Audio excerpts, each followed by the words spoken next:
Hello and welcome to the Legislative Report with State Representative Seth Grove of the 196th District in York County. I am Mike Straub and we welcome to the program Representative Grove to discuss an issue that has been on everybody's mind and discussed plenty in this town over the years. Of course, we're talking about school property taxes. How are you doing today? Doing very well, and I'm glad to see the House taking initiative on a very tough topic that prior General Assemblies have tried to fix over 40, 50 years. So I'm very excited to give my constituents an update on what we're doing, and hopefully they can call their senators and say, move these great bills. School property taxes are not new. It's something that's gone on in the state since the days this country was founded. But let's talk a little bit about school property taxes in this state, statewide. Some people where they live know how high they are and why they're that high. They're lower in other places. What's going on with school property taxes? Why the discrepancy? Why are they higher in some districts versus others? Yeah, there's many factors that drive into that. You look at spending of school districts. You have some school districts across the state that don't have polls, are very frugal with their money.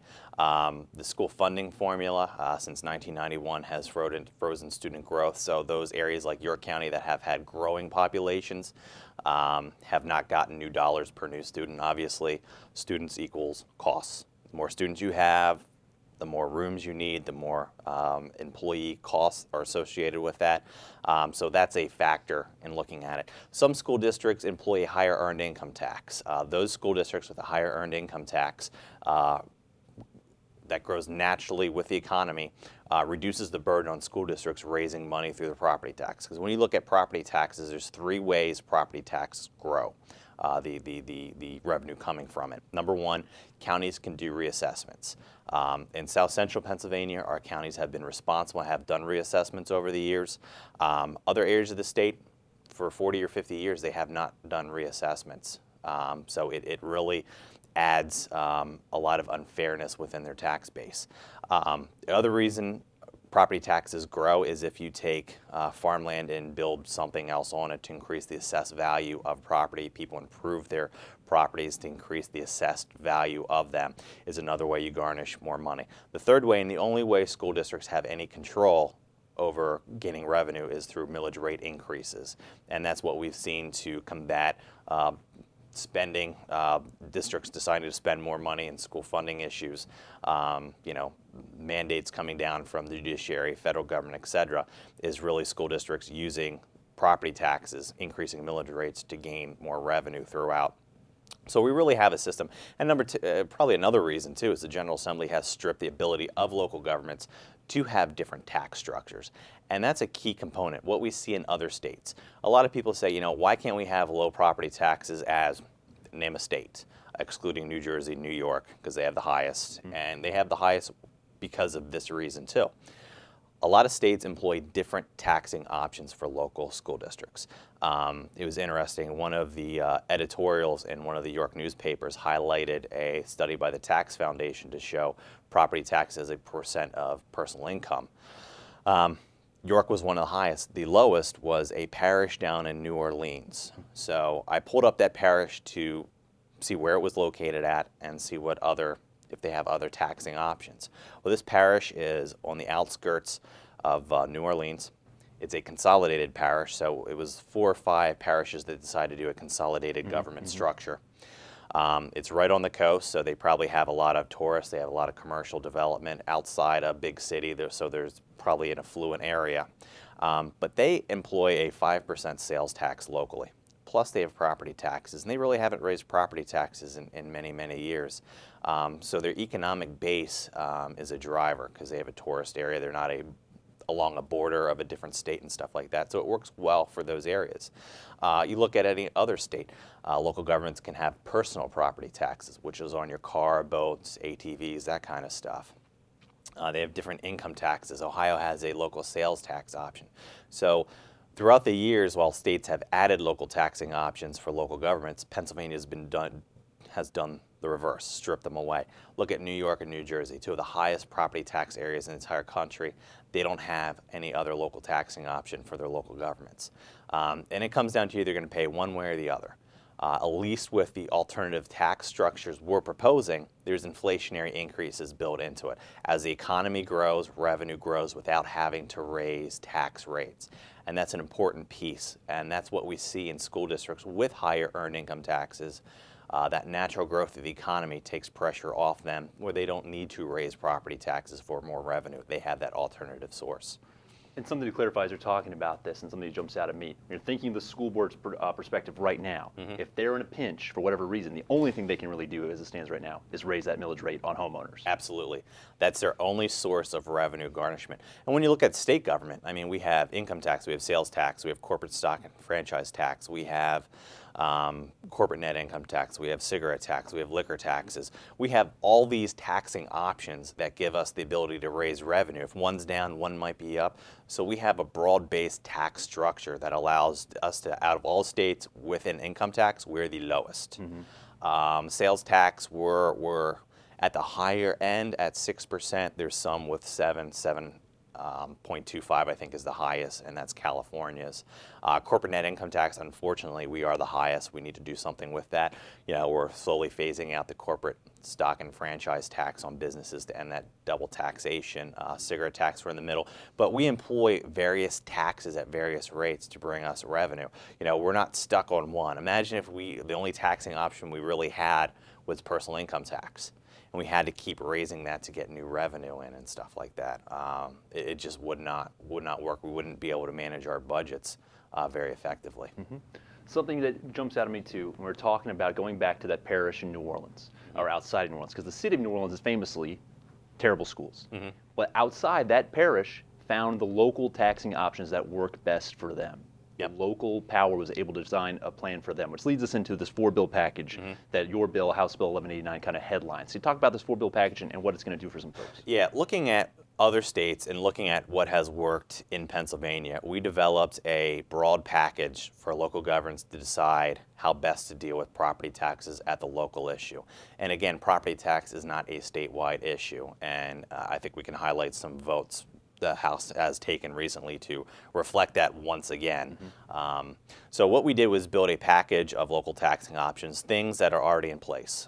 So we have 3 bills looking at the Homestead Exclusion. Currently, the Pennsylvania Constitution allows all local governments to exclude up to 50% of the median assessed value of property from homestead and provide exclusion. For school districts, the state kicks in about $611 million from gaming. To cover that exclusion. To date, I don't know of any school district that kicks in a local tax to help shoulder the rest of the burden. Now, what's interesting, it's not 50% reduction, it's 50% of the median assessed value. So if you're in your school district, the median assessed value is $100,000, 50% of that is $100,000. So you can exclude up to $100,000 off the assessed value of school districts. So when you get your property tax bill, it looks like your house was devalued. That's a homestead exclusion working to reduce your property tax burden. Part of this package is a constitutional amendment, House Bill 125, authored by Berks County legislator Dave Maloney, which would extend that exclusion to 100%. So you can actually eliminate property taxes, provide that exclusion to all residents for the total assessed value. So in areas of the state that say, you know what, we just want to provide relief for our homeowners, let's utilize that avenue. Now that it's hopefully slated to pass the House shortly. At the filming of this, goes over the Senate. Hopefully that's something the Senate will take up to provide that. Another bill by Representative Heffley is basically a technical amendment to Title 53, which is municipalities generally. For whatever reason, when the General Assembly changed that Constitution exclusion for 50% of the median assessed value, instead of pointing back to the Constitution, they actually put the language in there. So we're correcting that language ahead of time. So in case the Constitution does change, it becomes uniform and school districts can just do it. Kind of fronts it and lets residents know we're very serious about this because we're doing the change already to provide for that change. Another one is Carrie Benninghoff's bill, House Bill 1685, which amends the Taxpayer Relief Act. Now, the Taxpayer Relief Act was born in 2006 out of concerns with property taxes. It provided local taxing options for school districts and did provide a great taxpayer relief. Basically, it capped school districts' property tax increases at the rate of inflation, provided some exceptions to it. And then if they wanted to go above that level of spending, they had to go to a voter referendum. We've seen property taxes increase prior to the implementation of the Taxpayer Relief Act, about 6 to 7% across the state. After the implementation, they're less than 3% increases. So it's really slowed the growth. It's really added great taxpayer protections. With the governor leading and me being the prime sponsor of the bill, we were able to close a lot of those exceptions in 2011 with Act 25, which has reduced the ability of school districts to raise taxes even more. So again, providing greater taxpayer protection. What Kerry's bill does, Chairman Benninghoff's bill, part of that is to provide homestead exclusions, but the only way to do it is through voter referendum. So it allows school districts to do an EIT increase for homestead exclusions through their ordinance, through their ability of the school district can just do it. So it takes that voter referendum off the table for the most part. What it also does is part of the slots revenue, it's called the property tax reduction allocation that school districts get to provide for homestead exclusions through gaming revenues. The Taxpayer Relief Act never envisioned not having property taxes. It was set up to do the exclusion, which you couldn't actually do away with property taxes through.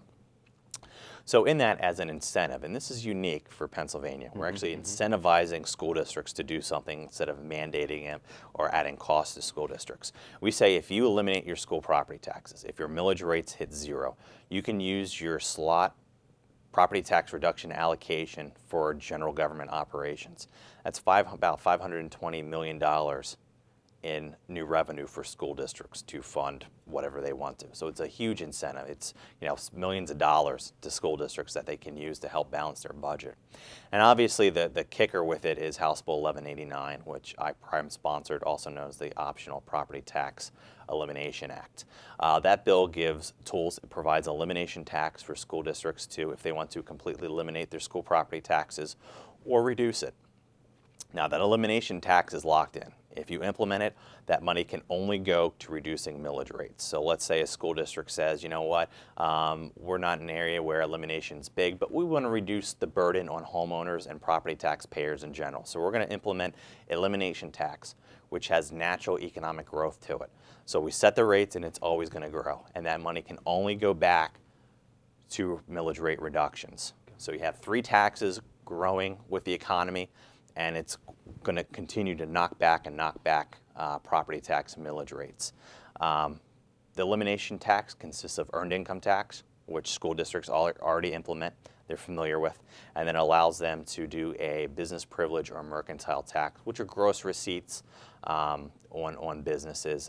Think of it as a sales tax that is embedded in the price of the product. Delaware uses it.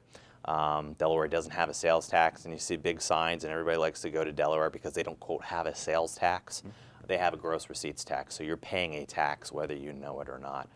So it's effective in the fact that it's natural growth and provides an avenue where, while you are reducing property tax or eliminating property taxes, you remove a lot of the problems in statewide tax plans that leave a gaping hole where businesses do pay property taxes. Obviously, they should still pay a fair share, and obviously, you don't want business taxes shifted over to regular folks who are working and living for a paycheck. So it would be unfair to have that huge burden shifted on other people. So coming back with the tax, we're trying to find alternative revenue sources. Property tax is a stable tax. Here's your bill. You have to pay your property taxes no matter what.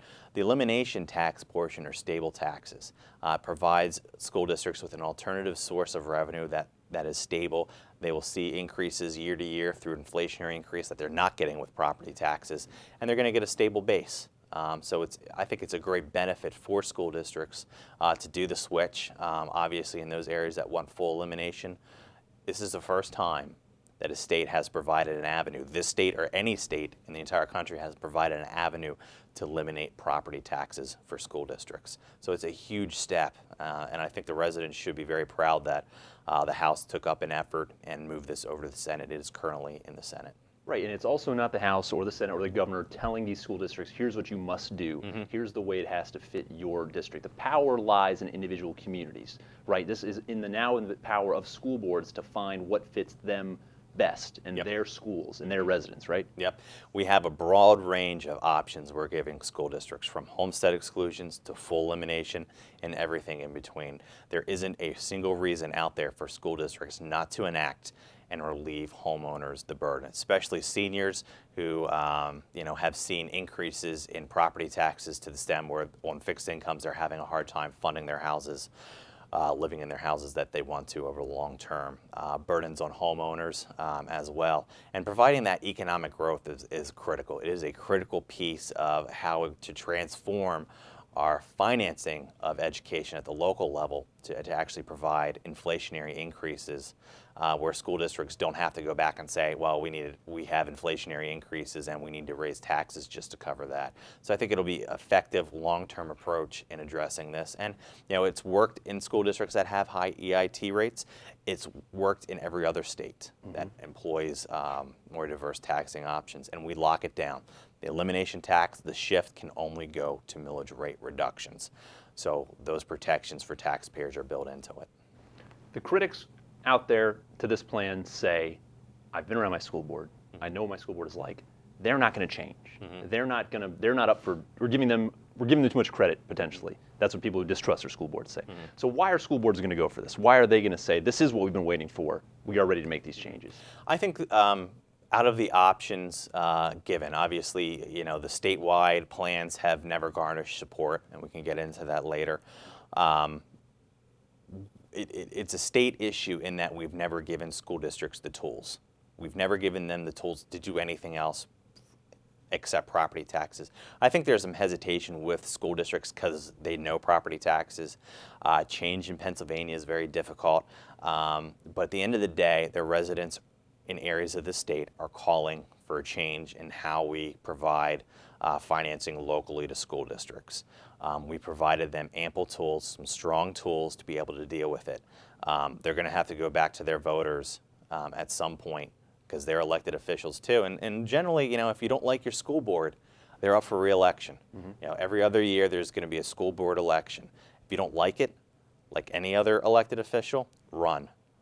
Don't elect the same people and over again. Now, school board members, it's a very tough job. You're a volunteer. You have a multi-million-dollar organization. You have union negotiations to go through. It's very, very tough to do. It's not an easy task, and I give them a lot of credit for volunteering, saying, I want to go and make sure we have a great education for our area and have a strong school district. I give them a lot of credit, but we are giving them strong tools to deal with this. There is no reason a school district doesn't utilize one of these tools, especially in the hotbed areas because of student growth, because of a lot of other stuff, and just areas that just don't believe in taxation of property. People want to own their own home. They don't want the burden of property taxes over their heads. There isn't a single reason not to utilize the tools we've given them to make positive changes for their school district and their taxpayers. It's true, you have to imagine from the school board member's perspective, the hardest part of that job is raising taxes on anyone. Nobody wants to sign up to be on the school board for that reason. Now, under this plan, there's many more options about how to fund your school district, and as you mentioned earlier, you're incentivized to go out there and make these moves. Let's take a look now at what happened on the House floor as this bill was passed with some great support. But the other bill that we're going to sit and talk about property taxes that gets so much attention is what's now House Bill 76 and Senate Bill 76 calls for the statewide elimination of property taxes. It hasn't made its way out of committee on the House side or the Senate side, but it kind of made its way onto the floor. I should say it did make its way, the issues made its way onto the floor as an amendment to your bill. Fill us in on kind of what happened there. When you look at, you have to go back in time and look at the history of property taxes in this state. The House Bill 76, Senate Bill 76 plan didn't start this session. It's been around for going on a decade now.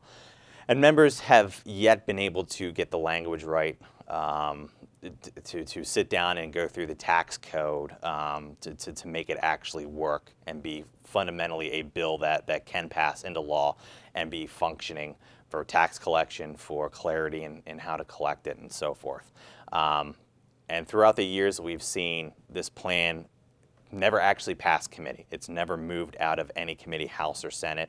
It's always been brought up on the floor through alternative means, whether an amendment, whether a special session, committee of the whole. It was always an alternative process and never through the committee process that these bills have made it onto the House floor. And that just shows how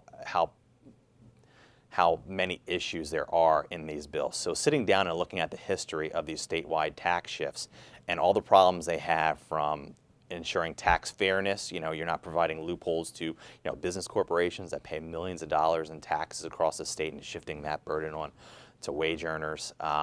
Sitting down and looking at the expansion of the sales tax and House floor debates. If you look in the archives, the previous prime sponsors kept on, okay, we'll knock down this expansion, knock down this expansion. The income tax kept on creeping up higher and higher because you can't get votes to do it. Looking at that and seeing all the issues with it, there comes a point where do we continue want to have this dialogue of this, plan that, quote, eliminates property taxes on anyone, but never gets done at the end of the day? Do you want to continue talking about it, or do you want something done with it? And we saw that come together with this amendment on my bill, where the author of the bill dropped the amendment on, admitted on the House floor it's flawed.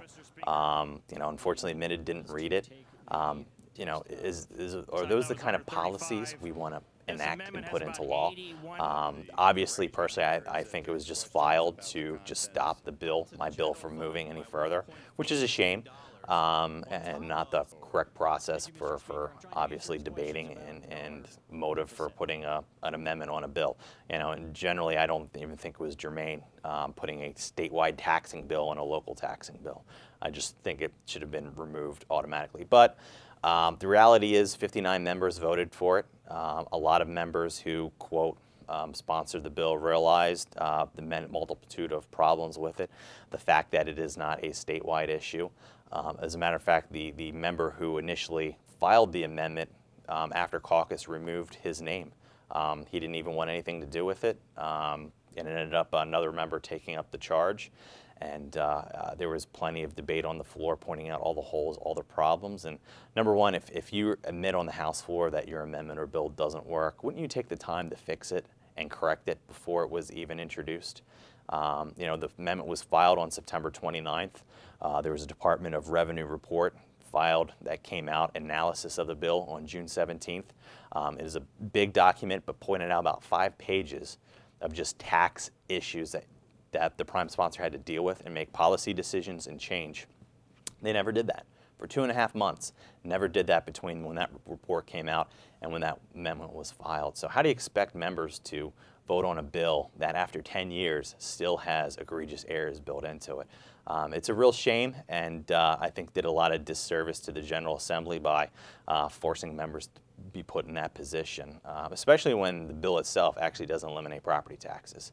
It's about an 80% reduction because you actually keep property taxes on debt, school debt, and a lot of school districts have debt. I think there's only 80 school districts that don't have debt in the state of Pennsylvania. So I don't even think the discussion of the bill fully exacerbates the issues. Not to mention, the Independent Fiscal Office recently came out with another report.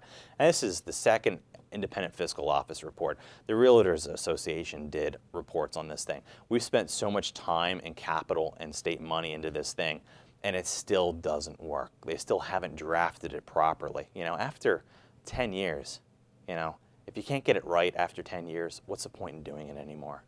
So I'm glad the House moved in a positive way.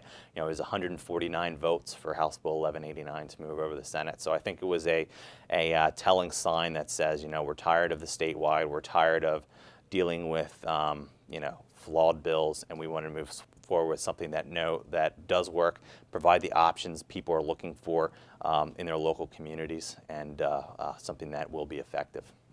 We should point out the IFO studies last year, when it was House Bill 776, predicted a $1.2 billion shortfall. The numbers, we're talking about the tax revenue, they re-examined it. They said they reworked the bill. Again, the IFO said the numbers just don't match up. For a lot of people, though, the idea of statewide elimination from the top sounds very, very good. Why isn't statewide elimination the answer in Pennsylvania?